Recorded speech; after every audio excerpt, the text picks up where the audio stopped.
Please subscribe and don't forget to press the bell icon to get notified whenever we upload a new video.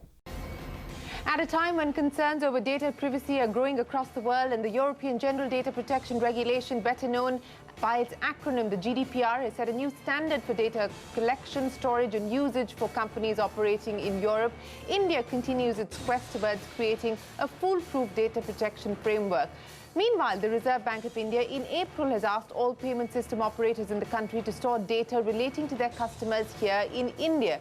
This in order to ensure that user details remain secure in case of privacy breaches. Payment system companies have been given 6 months to comply with the RBI's new localization norms. Currently, only a few payment system operators and their outsourcing partners store user data either partially or completely in India. The question we asked today is, does restricting the flow of data across borders risk India's global competitiveness, and also does such a move necessarily enhance security of data? Moreover, what is the kind of privacy legislation that India should adopt, keeping in mind what is happening globally? Good evening. Thanks very much for joining us on Eye on India. I'm Shireen Bhan. Before we get any further, let's try and understand the rationale that prompted the Reserve Bank to come out with the data storage norms, also known as the localization norms. Also, how are payment companies reacting? Kevin Lee joins us now to give us the breakdown. Kevin.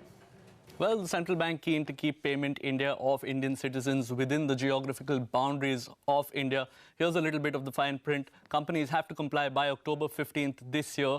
And also, auditors who have been empanelled by CERT will have to certify this report that each company submits to the Reserve Bank. Now, what is the RBI's rationale for wanting to do this? Firstly, rightly, as you mentioned, they want to reduce data breach risks that happen in India. And more importantly, they want unfettered and exclusive access to payment data for supervisory purposes so that they can keep a close eye and monitor any breaches that happen within India. What are the arguments against the RBI circular? Most of these coming in from payment companies themselves that have to comply. Firstly, that the compliance window is too short. 6 months is too short a time for these companies to comply with these new regulations. Remember, European companies had 2 years to comply with the GDPR norms before they came into effect. So that's the first complaint from companies. Secondly, setting up data centers and infrastructure within India will take some time. Now, if all these foreign companies have to shift all of that data within India's boundaries, that means more server farms, more data centers, things like real estate, etc. will be involved. So that infrastructure needs to come up as well. Companies are also saying that before we enforce this, India's data protection law must be made clear. Remember, the Justice Sri Krishna-led committee coming out with that draft bill shortly, but that's not out yet, and companies want some clarity before complying with these orders. Also, there is uncertainty on whether data localization will actually ensure better security. There's no empirical proof of this. This is something that the RBI will claim will happen, but companies not so sure. And also, loss of efficiencies for foreign companies. They'll have to spend more money setting up custom cloud solutions or data centers within India, and it might not be as feasible for them to do business in India as it was before the circular. So this is the RBI's rationale, and these are some of the concerns that companies have. All right, Kevin, appreciate you joining us there and detailing for us the reservations that companies have with respect to the RBI circular, suggesting that payment system operators set up data centers here in India. But before we get into that debate, let's talk about the road ahead as far as India's tryst with data privacy is concerned. Joining us today, 3 very special guests: Rama Vedishri, the CEO of Data Security Council of India. Also with us, Ashutosh Jain, the Chief Information Security Officer of Axis Bank, and Vidur Gupta, Partner Cybersecurity at EVA. I appreciate you joining us here on the show. Rama, let me start by asking you, you're a member of the Sri Krishna Committee, so I don't want you to give us a sense of what the Sri Krishna Committee report is finally going to say, but certainly do share with us when we can expect the report to be finalized. And broadly, there is a view that perhaps India doesn't need to go all the way to the GDPR guidelines. Maybe we need to find a middle path. What will work for India when it comes to data privacy and protection when we live in an era where data is the new currency? Thank you, Shireen. Yes, we were working towards bringing out the report and the data protection draft law around the June time frame, but given the complexity of the topic and the stakeholders that need to be consulted, it's taking some time. Essentially, the Data Protection Committee and the report that we will bring out we are looking at ensuring that there is a national level data protection legislation which will implement the Supreme Court judgment about right to privacy being a fundamental right. And it will look at how will India look at the personal data and the sensitive personal data and the enforcement mechanism that needs to be in place so that both public sector agencies and the private sector agencies conform to this law, whoever is who's collecting, processing and sharing personal data. By when do you expect you will be able to finalize this report? And I also want to ask you, since you raised the issue about not just putting the legislation in place, but also enforcement, is there a need for a regulator to monitor? Time frame, I think we will know sooner. We are working on that. I think Ministry of Electronics and IT and Justice Sri Krishna are better placed to commit on the exact timeline, but definitely the committee is looking at speeding up the process and bringing it out. Not in terms of a regulator for data, but in terms of an enforcement mechanism. Obviously, there has to be some authority which will look at implementing this legislation, bringing out the codes of conduct, bringing out the guidelines, and also the capability that is needed at an institutional level to be able to implement this at the scale of the country, at a state level, and the private sector and the public sector level. Given the diversity, given the fact that you are putting in place a national data protection legislation, what in your assessment have been the big challenges that the committee has had to face with? First of all, I think we need to get real clarity on what that personal data is all about, and how do we balance our aspirations to have a $1 trillion digital economy and make India a global hub for digital data, and then look at what is the obligations of private sector, public sector, large, small enterprises which collect personal data and process data, and also make sure we balance that the innovation ecosystem. And given the state and the central, what is this enforcement mechanism? What is the capability that is needed at an institutional level? Vidur, let me ask you, how prepared are government agencies, government bodies, corporate India, as we move through this area of opportunity to capitalize on data, but also protect it? Thank you, Shireen. So perhaps let me take it in two parts. How prepared is perhaps the India Inc. or corporates? I would say, yes, they have covered quite a fair journey in terms of the investments around data protection, data privacy. They have been able to do that to a fair extent. When we talk about government, of course, in the last few years, the thrust on digitization, getting our e-governance services, citizen services digitized, that has happened, that has covered a lot of distance. But in terms of preparation around data protection, data security, there's a long way to go, be it in terms of the awareness or be it in terms of the even realization of what amount of data that we are sitting on. Yeah. Okay, so you're saying that the gap is significant. Where is the starting point of starting to bridge this gap, Vidur? What is it that you expect the government to do? What is it that you expect the private sector to do in order for us to try and bridge this gap and bridge this deficit? So perhaps, Shireen, I'll say the first thing to start with, which Rama also picked up, is a stringent data protection law has to be in place. That's something has to be a starting point. We've been waiting for quite some time in terms of for a privacy law or as well as an IT Act amendment to come in. That's something which needs to be there. Second, I personally definitely believe there has to be a robust regulator kind of a thing, which is essentially an enforcement body which is going to look at various government as well corporate elements that are they actually following those guidelines, are they actually doing it. And the third is in terms of the thrust around awareness itself. I believe that as citizens, there's a huge gap in terms of just the basic cyber hygiene or basic data protection hygiene itself. So those are the three things, I think, three basic pillars we'll have to start working on I want the two of you, and Rama, let me start by asking you, let's be realistic here. We're already in July. The report has not been finalized yet. We're headed into general elections in 2019. We're talking about a new law, a new piece of legislation.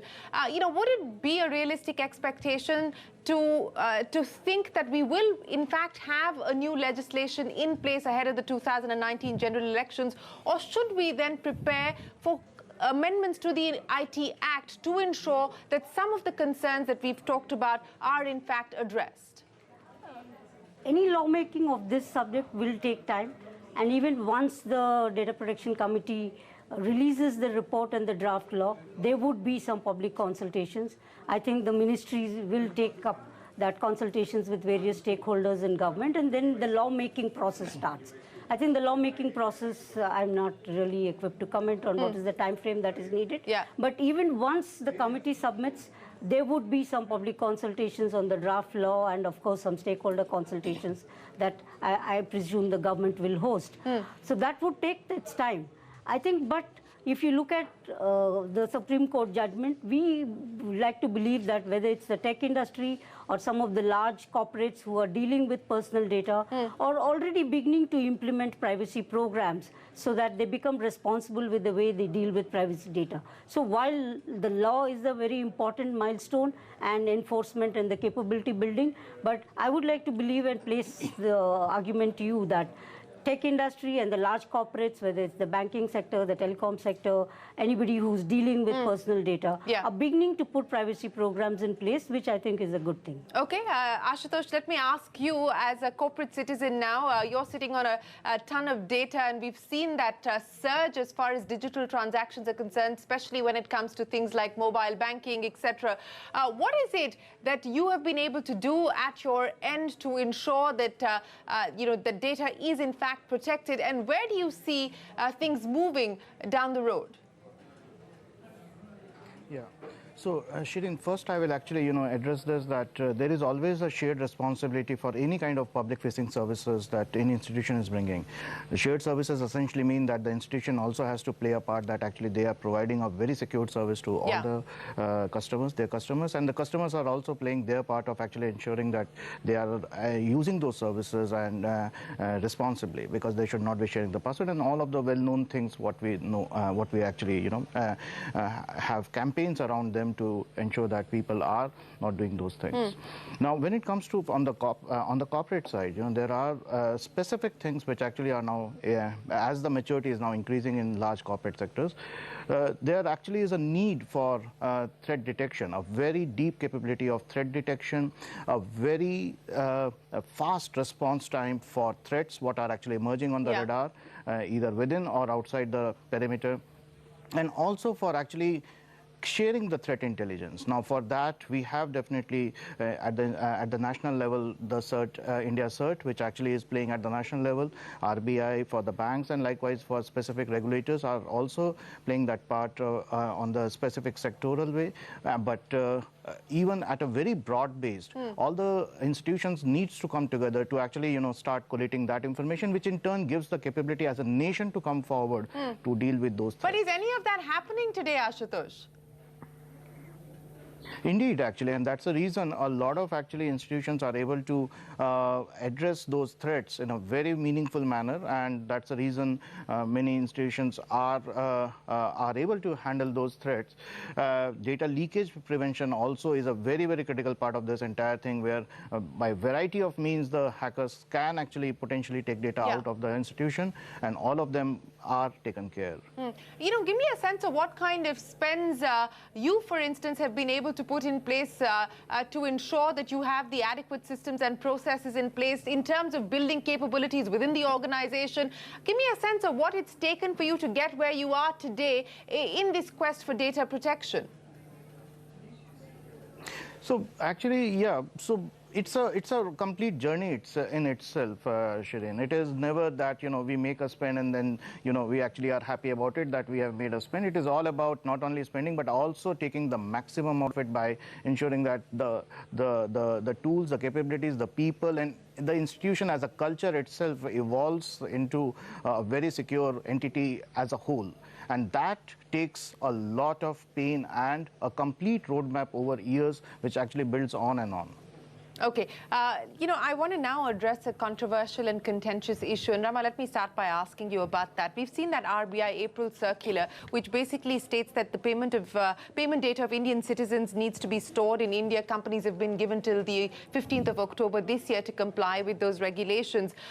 Do you believe that this is a realistic expectation to have payment companies set up servers in India. And do you believe that this argument that localization will be, a safeguard for data protection and data privacy, does that hold water? First of all, I think when you look at the current status of digital economy and digital data flows, it's almost a global data grid. The financial and digital payment systems are one of the best examples of what a global digital data grid is, but it also can be applied to, for example, the higher education space, where physical and virtual learning centers have effectively become a global data grid.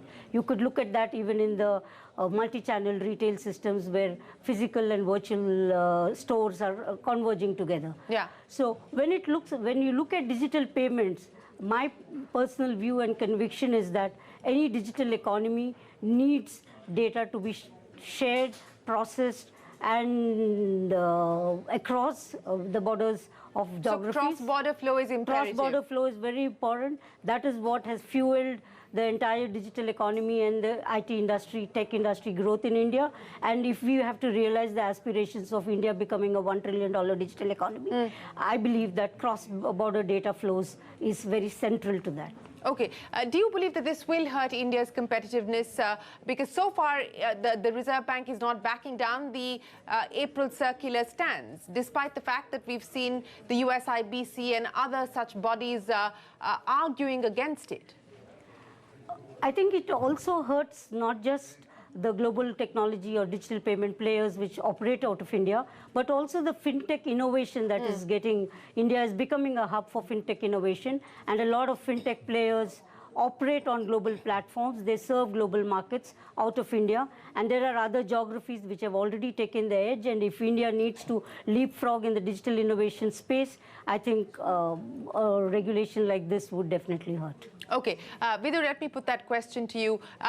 The rationale given by the Reserve Bank is that this is essential to reduce risks of data breaches so that there is constant monitoring. It's necessary to have unfettered access to payment data for supervisory purposes. But then you have the argument against this, which is the argument that this is anti-innovation, it is anti-competitiveness. It is, in fact, going to hurt India in the long term. And there might, in fact, even be backlash from countries like the US if we enforce this. Yeah.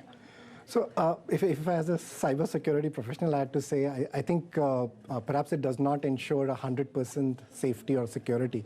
But from an end citizen data perspective, I think perhaps I would say that yes, it does make sense to have a data localization.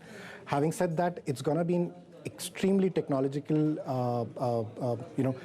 uptask for implementation in terms of how does that data segregate. Yeah.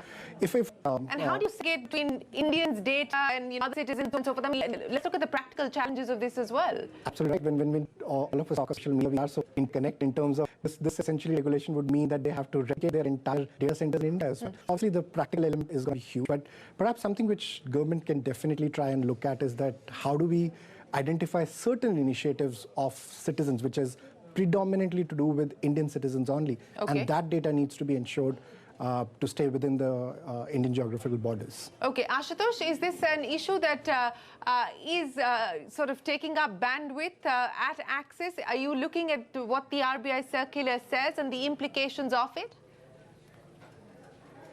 Yes, so we have already responded back with our kind of thing that we are fully compliant. Of course, definitely, the continuum of all the players in the Indian market is very huge. We have all sizes of bank and all types of bank within the country. So definitely, people may take different times, but I think we are in a good shape. Okay, you believe that we're in a good shape. On that note, we will take a break, but when we return, we will ask our guests to give us a sense of what we should expect, what should we watch out for, the red flags to be careful about. That and more when we return. On the other side, you're watching Eye on India.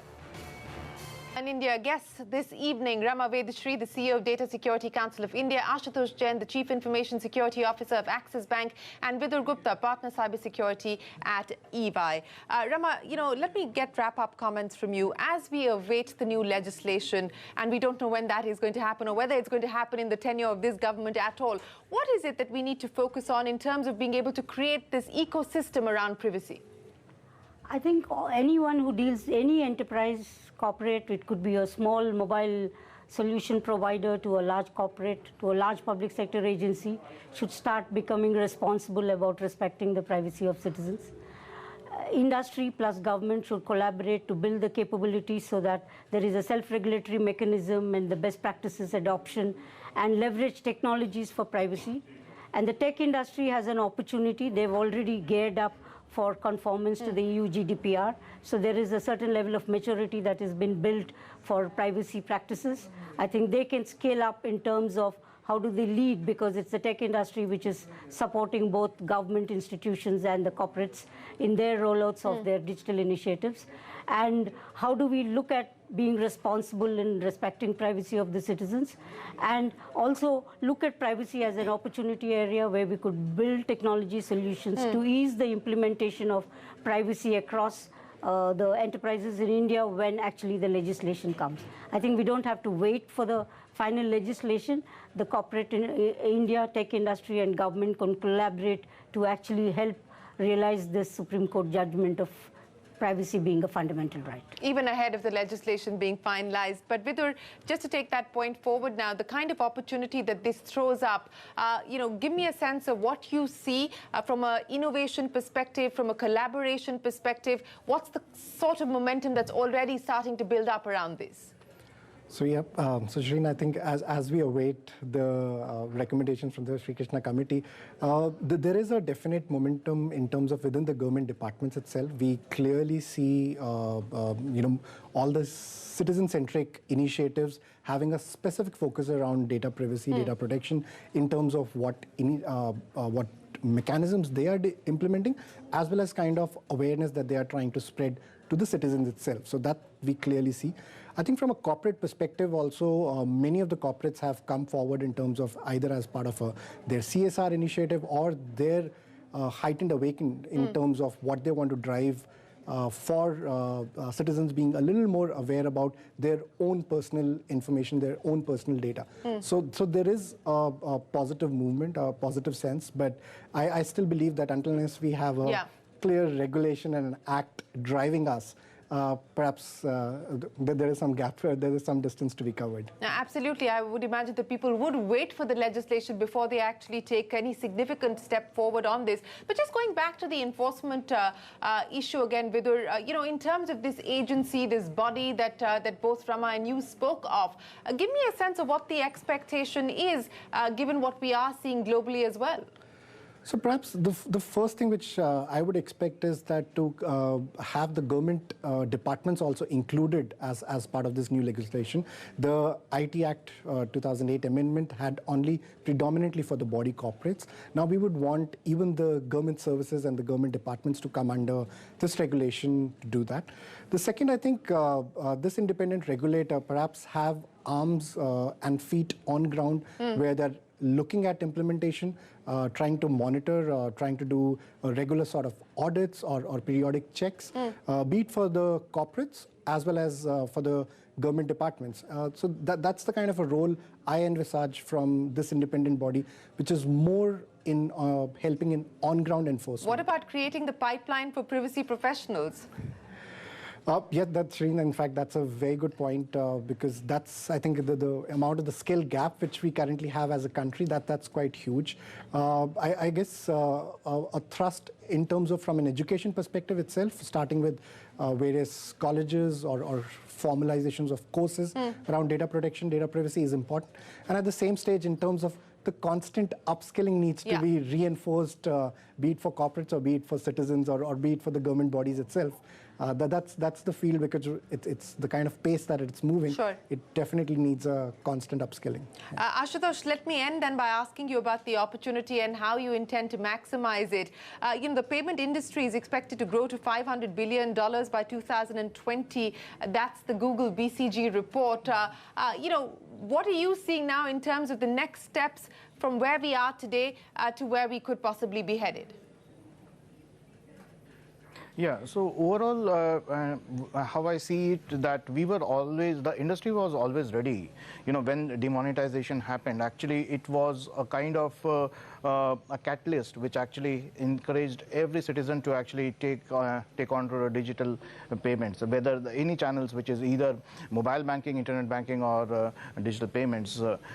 In process, I think the entire journey has been extremely good. It has encouraged a lot of actually. It has tested the stress levels of every single institution in terms of the capacities what they have, and also the innovation is also there with respect to a lot of new fintech companies have now come onto the play. So earlier it was basically getting the new services to the company. Now it is getting secure services to the company, which I think is the main thing which actually will be differentiator going to the 500 billion as said. Okay, well, Ashutosh, Rama and Vidur, appreciate you joining us here on Eye on India to discuss some of the concerns that India does have to deal with when it comes to data privacy and data protection. Law is the order and the need of the hour, but when we will have one in place is the big question. We don't have an answer to that just yet. But appreciate your time here on Eye on India, and thanks very much for joining us on CNBC TV 18. With that, it is time for us to wrap up this CNBC TV 18 special. From all of us here, goodbye and many thanks for watching.